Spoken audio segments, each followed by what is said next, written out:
Hi everyone, Dan here again. This is part 3 of my Butsudan build, hopefully the finale. And just wanted to get things done quickly. We're trying to clear things out up here, and so it's time for me to stop these little projects. Although they have been effective in getting rid of the stack of scrap that we've been living with for the last couple of months. And as you can hear, it's raining. It's been raining since New Year, so those of you who have been envious of the sunshine that you've seen in my videos, trust me, those have been since New Year's rare scenes. Alright, so enjoy the video. So where we left off was the applied tops and bottoms. I had made them out of oak barrel staves. There's the top that I put together. And the process was similar all the way around. But to make the doors, I needed some more walnut. What I had there, while it was beautiful, I couldn't wait to use it.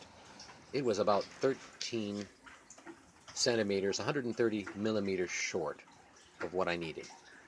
And I'm working in metric because the plans were in metric and everything's in metric.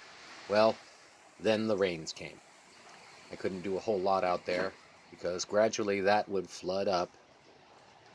So I went inside and started cutting out the walnut that I went to the store and bought. And because the walnut is 5.5 inches wide, obviously too narrow to fit for the doors, I had to extend them a little bit. So I decided to use the barrel staves. Well, I was going to use double barrel staves, but it was going to take too long this time to make them all match up. So I decided to just cut one barrel stave, and then I bought some white oak to finish off the middle bit. And I had a brief bit of sunshine before that second front started moving in. And here comes the fiddly bits where I make them meet up, just marking off where I see light shining through and where I see it being blocked, and I cut off the area where it's blocked, the high points and low points, so that it all eventually has an even shadow all the way across and is square. That was the other thing I learned about this whole process of the barrel staves, is that they're slightly concaved on the inside, slightly convex on the outside. And getting them flat and square was a bit of a trial.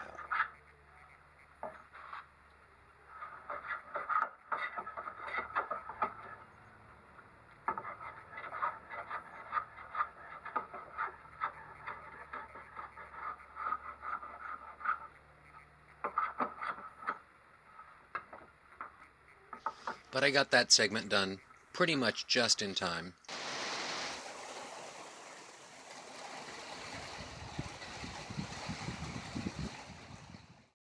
I was able to do the glue up real quick on both doors for this level, but I took them inside to cure because I wasn't going to leave them out in the wet. And then came the second layer, getting that top section shaved off to make it flat and to rough it up so that it would apply easily, laminate easily to the outside edge of that, and then put those things up in my oversized clamps with the piece of white oak at the very end so that they can cure up. This was the next day, as you can tell by the sunlight. And while I was waiting for those things to cure up, I started work on the handles using the cutoffs from the barrel staves and marking the first level of the base to accept the holes for the button latches.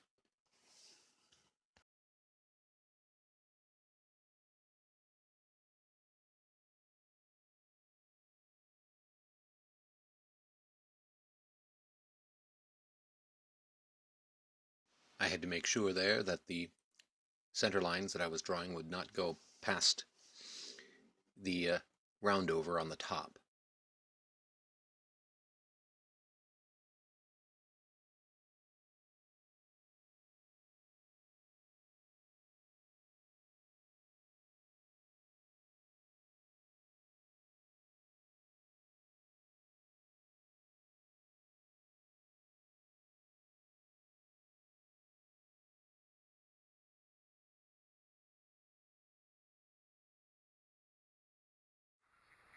Well, now comes the time to flush up the doors and plane them down to thickness, which was going to be between 12 and 13 millimeters, partly because the barrel staves ended up being about 12 to 13 millimeters, and second, the gap between the body of the cabinet and the first level of the applied tops and bottoms needed to have a narrower door. Then I fit them to the cabinet, made some marks across the width of the cabinet for cutoff lines for the width of each door. Now it's time to continue the work on the button latches. I drilled 2 holes. They're not perfectly in line on the bottom, but on the top they are. I set them in place and use those to, well, oops, let me move that back to the back,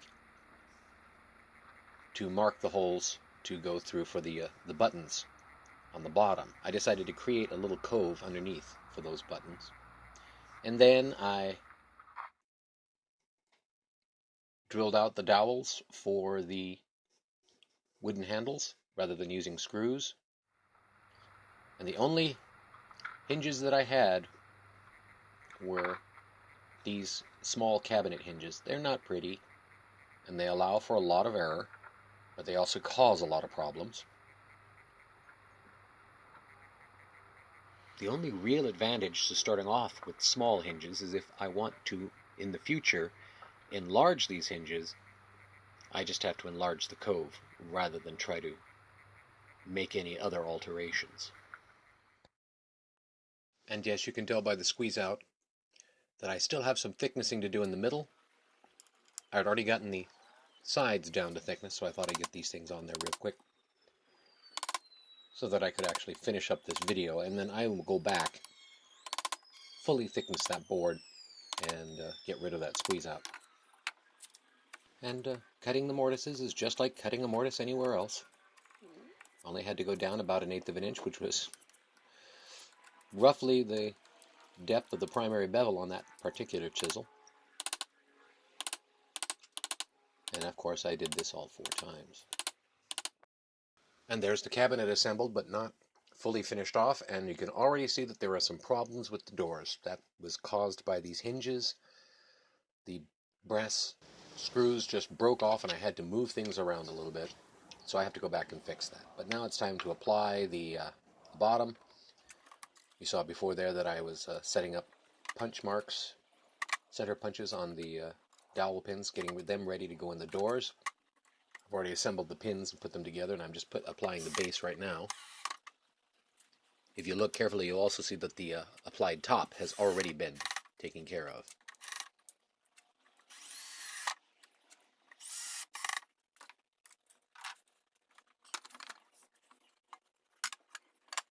So the pins go in, the bottom plate goes in,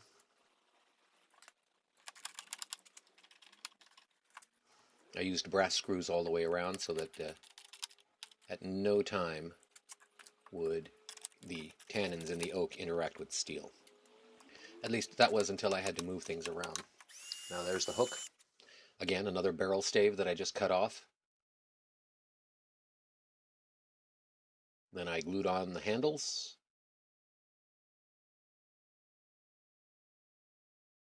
I had a lot more video of this and it just disappeared. And here's the final result. This is with 2 coats of tung oil. I still have a lot more to do before it stops soaking up this oil. The wood was very old and very dry on both the barrel staves and the walnut. But wow. Oh, and I see a few flaws there that I have to further sand out. The interior, that figuring just stands out. And I was thinking about filling in that knot hole there, but I think I'm going to leave it. And there's the flaw caused by the hinges. One door is slightly higher than the other, and that's good because I can just cut that down and make it look like it was meant to be that way. Well, it certainly has been a journey. Rather adventurous, starting off at Christmas and finally finishing now. I'm glad this project is over. Everything functions very nicely. A little bit touchy there. I might fix that up later. Already put a coat of tung oil on it, and I'm going to be adding a little bit more as time goes along, but the base, which is what everyone's going to see when it hangs up on a wall, is quite distinctive. The walnut really added a lot of character. You see a lot of figuring left over in it, and I really like how the oak, the old oak from the wine barrels, blends with the walnut under tung oil, and then the new piece of 3/4 inch, actually it was a 1x2, but a white oak that I bought at the store to offset these colors and add a little center line to it. I really like how that turned out.